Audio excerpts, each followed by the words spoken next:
کہ آتیت النبی صلی اللہ علیہ وسلم وَأَصْحَابُهُ حَوْلَهُ كَأَنَّمَا عَلَىٰ رُؤُوسِهِمُ الطَّيْرُ کہ میں آقا کریم صلی اللہ علیہ وآلہ وسلم کی خدمت میں حاضر ہوا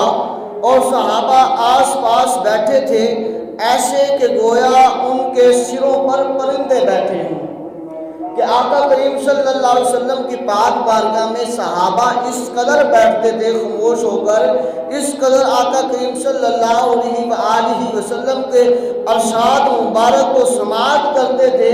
کہ گویا آپ کے سروں پر پرندے بیٹھے ہوں۔ اس قدر جھک کر آقا کریم صلی اللہ علیہ وآلہ وسلم کے ارشاد مبارک سنا کرتے تھے۔ یہ ادب کا قرینہ بتایا، صحابہ نے یہ سکھایا کہ دیکھو ہم نے رسول اللہ صلی اللہ علیہ وسلم کی پاک بارگاہ میں بیٹھ کر ایسے ادب کیا ہے کہ جب